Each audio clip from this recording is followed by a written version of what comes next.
Okay, hi everybody. Happy Sunday. Happy Mother's Day also. I just woke up from a quick little nap, so I hope I don't have like the couch imprints on my cheek here. If I do, then now you know why.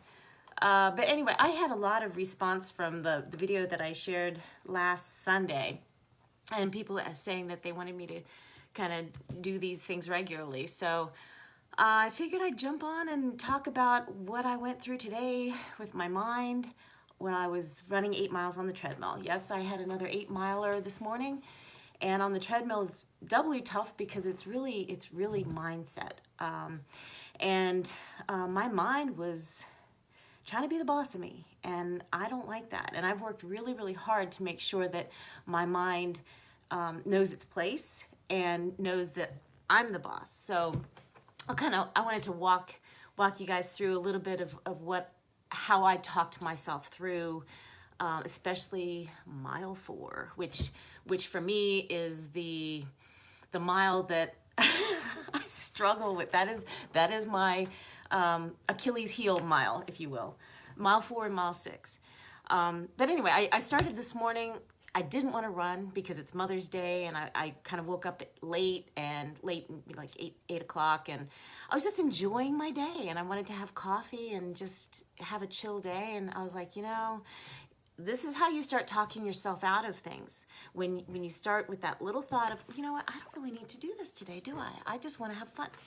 That's where it starts. And I know that if I follow through with that thought, I'm going to end up going down that path. So I have to be very disciplined and say, no, I made a commitment to myself. We're doing this.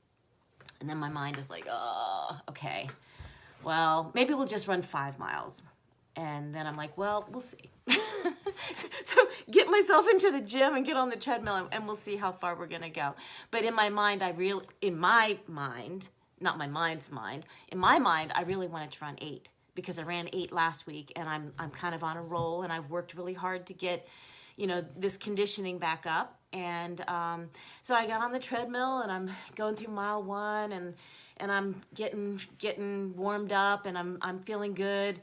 And mile 1 is usually just a really kind of cush mile. And I know, okay, so I know most people aren't runners, so they're like, why the heck would you ever want to run more than a mile? And I get that, because before I was a runner, I thought, why would anybody ever want to run more than a mile? A mile is like the cutoff for my running, right?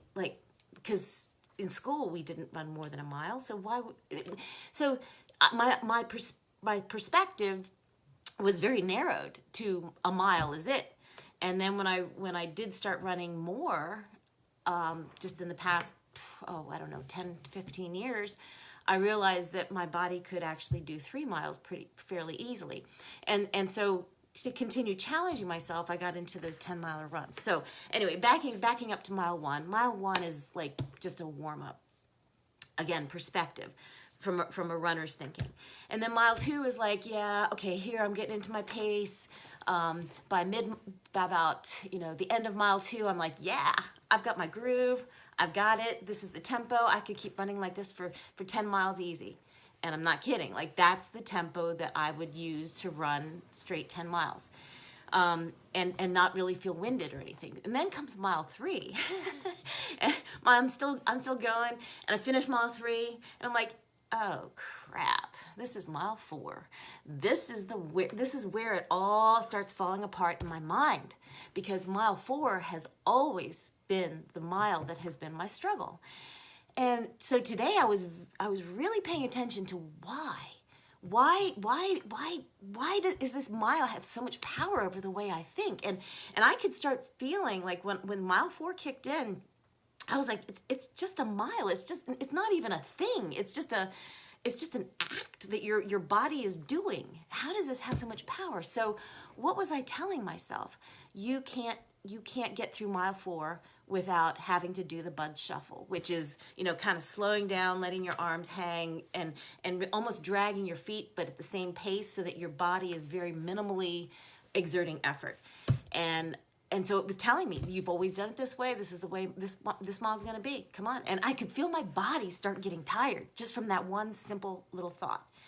And I thought, this is not, no, we're not doing this today. I'm going to get through mile 4, and I'm not going to do the Bud Shuffle, and I'm not going to slow down, and I'm not going to play these games with you. You're not the boss of me.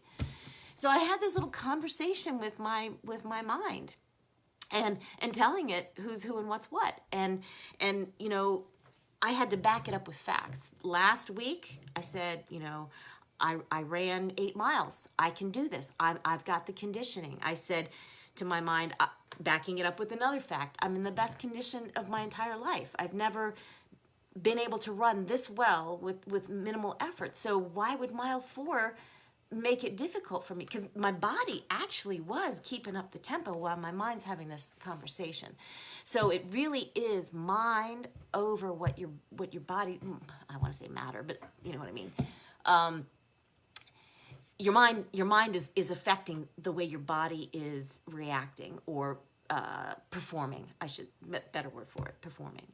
So I could feel the shift in my body. And so, you know, I'm having this conversation back and forth, and then my mind shuts up a little bit. And then it's like, hey, yo, you still listening?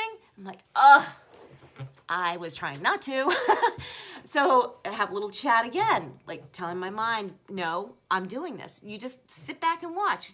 Just chill out and sit by the sidelines and take a look at how this is done. And then, thank goodness for Judas Priest, because I had to really distract myself about halfway through mile 4. And I played the same song, I think 3 times, just to get through the rest of that mile. Like, really focus on the lyrics. Again, when you're on a treadmill, it's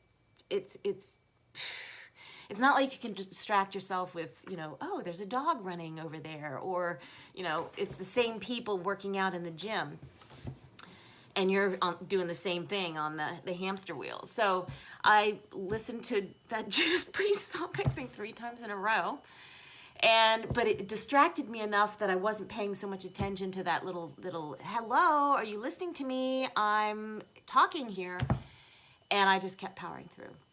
And so then mile 5 comes, and I'm like, well, what was that all about? Look, you did it. So now I have proof. The next time my mind starts saying, hey, yo, you're not gonna be able to do this. You've never been able to do this. I'll be like, yes, remember last time? I did this just fine. I didn't stop. I didn't do the Bud Shuffle. I just kept going, and we see how well that turned out.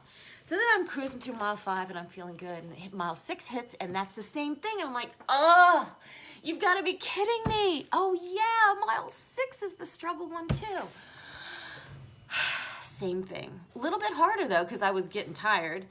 But same thing. I don't remember which Judas Priest song I listened to during mile 6, but I kept going. And then mile 7, I'm like, you know what? I've got my groove back, and I'm gonna be doing just fine. But you know, really, when you stop and think about what your mind is saying to yourself, it can be pretty persistent, and that's where I think we get caught in a lot of, you know, why we give up on doing things, or why we're like, oh yeah, you know what, I do have to take a break, I'm getting tired. I wasn't tired, but I was starting to get tired because my mind was telling me I was, and that's how strong your mind is too.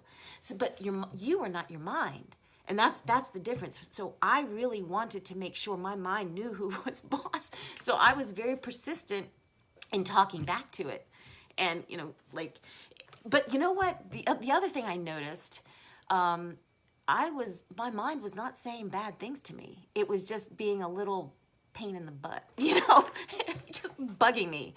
But it wasn't telling me anything bad about myself, or, you know, you can't do this kind of thing. It wasn't nasty. It was just like, you know, you've never been able to do this before without having to kind of, you know, struggle. Well, that was then, this is now. And again, now I have proof to back it up that I can do what I told my mind I was going to do. So now my mind can trust me. Like, so next week, on Thursdays I run 5 miles, and then on Sundays I run 7 or 8.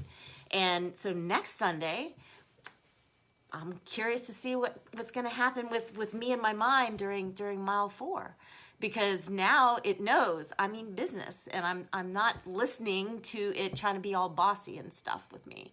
So I hope that helps somebody out there, because I know that we all struggle with our minds trying to tell us what to do and talk us out of the things that we really want to do, and it doesn't have to be that way. So anyway, that was my probably 5 minutes here. And oh, the other good thing is I burned like 1,200 calories. So now I can have a really nice Mother's Day meal and not worry about it.